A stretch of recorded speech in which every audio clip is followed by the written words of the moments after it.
रेशमा आज बहुत खुश होती है। आज उसकी शादी को पूरे 10 साल हो जाते हैं। घर में खुशी का माहौल होता है और इसी खुशी में रेशमा घर में तरह तरह के पकवान भी बना रही होती है। इसी बीच रेशमा की पड़ोसन उनके घर आती है और उससे कहती है, क्यों रेशमा, आज घर में बड़े पकवान बन रहे हैं, कुछ खास है क्या आज? आज ही के दिन मेरी शादी हुई थी और आज मेरी शादी को पूरे 10 साल हो चुके हैं। अच्छा, शादी से याद आया रेशमा, क्या तुझे पता है हमारे पास वाले ही एक गांव में 70 साल की एक बुढ़िया औरत अपनी दूसरी शादी रचा रही है। क्या 70 साल की बुढ़िया औरत की दूसरी शादी? अरे जिस उम्र में लोग पूजा पाठ करते हैं वो बूढ़ी औरत रंगरलियां मना रही है। इतना ही नहीं, सुनने में तो ये भी आ रहा है कि उस बूढ़ी औरत के 2 बेटे, बहू और 4 पोते पोतियां भी हैं। तौबा तौबा, सच में जमाना बहुत खराब आ चुका है।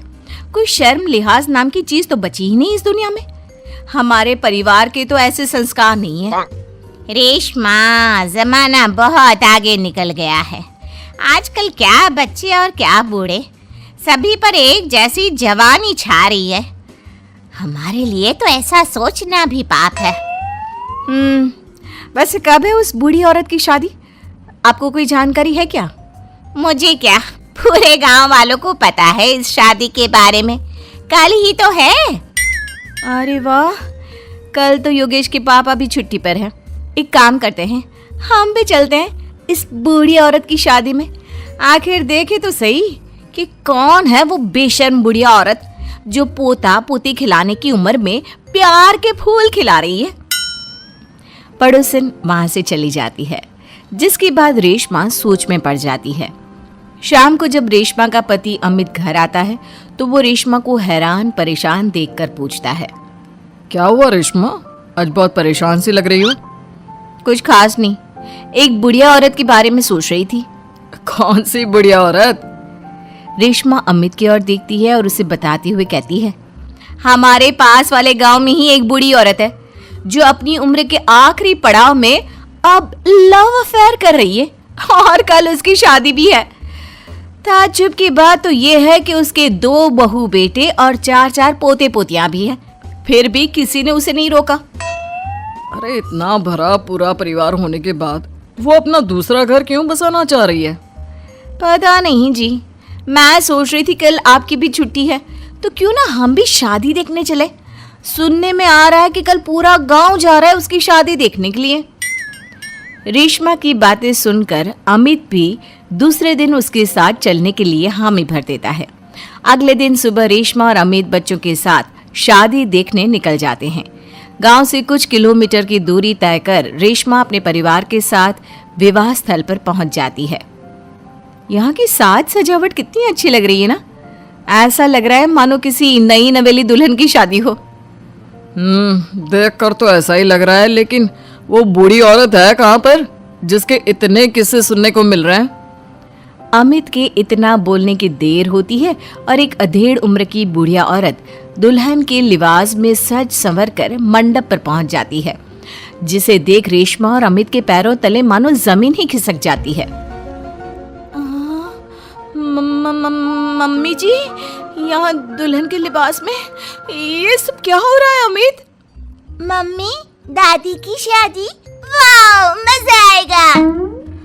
मम्मी शादी कर रही हैं और हमें बताना भी जरूरी नहीं समझा? क्या अब हम उनके लिए इतने गैर हो गए हैं? कुछ भी हो, मैं मम्मी जी की ये शादी तो बिल्कुल नहीं होने दूंगी। रेशमा अपनी सास सुशीला की तरफ जाती है। सुशीला अपनी बहू को देखकर सकते में पड़ जाती है। रेशमा, तू यहाँ क्या कर रही है? मेरी छोड़िए मम्मी जी, और आप अपना बताइए, आप यहाँ दुल्हन के लिबास में क्या कर रही हैं? आप इस उम्र में शादी कर रही हैं? जानती है समाज कितनी थू थू करेगा हम पर। समाज के डर से जीना नहीं छोड़ देते बहू। मैं अपनी इस नई जिंदगी से बहुत खुश हूँ और खुशी खुशी अपनी मर्जी से ये शादी करना चाहती हूँ। अगर इस समाज में जीना है तो सब देख कर चलना पड़ता है मम्मी जी। आप तो यहाँ शादी कर लोगी, लेकिन कभी सोचा फिर हम सबका जीना कितना मुश्किल हो जाएगा। मैं आपकी शादी बिल्कुल नहीं होने दूंगी। सुशीला अपने बेटे के पास जाती है और उसे समझाने की कोशिश करती है। बेटा अब तू ही कुछ समझाना बहू को। इस शादी को लेकर मेरे भी वही अरमान है जो हर लड़की के उसकी शादी पर होते हैं बेटा। मैं क्या समझाऊं माँ उसे। आप इस उम्र में शादी करने जा रही थी और आपने हमें बताना भी जरूरी नहीं समझा, क्योंकि मैं जानती थी कि तुम लोग कभी मेरी शादी से खुश नहीं होंगे, इसलिए मैंने तुम लोगों को कुछ नहीं बताया। मम्मी जी, ये सब सोचने से पहले कभी आपको हमारी इज्जत का ख्याल नहीं आया? आज आपकी इस हरकत के कारण ही हम समाज में कहीं मुंह दिखाने के लायक नहीं रहे। बहू कब तक तुम यूं ही समाज के बारे में सोचती रहोगी? ये लोग आज 100 तरह की बातें बनाएंगे और कल को सब भूल जाएंगे। क्या इनके डर से मैं जीना छोड़ दूं? कल तो सभी को मर जाना है, उसमें भी अगर हम ऐसे ही डर डर कर जीते रहे तो कभी खुश नहीं रह पाएंगे। मम्मी जी, बातें बनाना कोई आपसे सीखे। जिस उम्र में आपको पूजा पाठ करनी चाहिए, अपने पोते को गोद में खिलाना चाहिए, उस उम्र में आप फिर से अपना घर बसाने के सपने देख रही हो। यकीन नहीं होता मम्मी, आप इतनी स्वार्थी कैसे हो सकती हो? स्वार्थी? बहू, मैंने अपना पूरा जीवन बाकी सबकी खुशियों के लिए बिता दिया।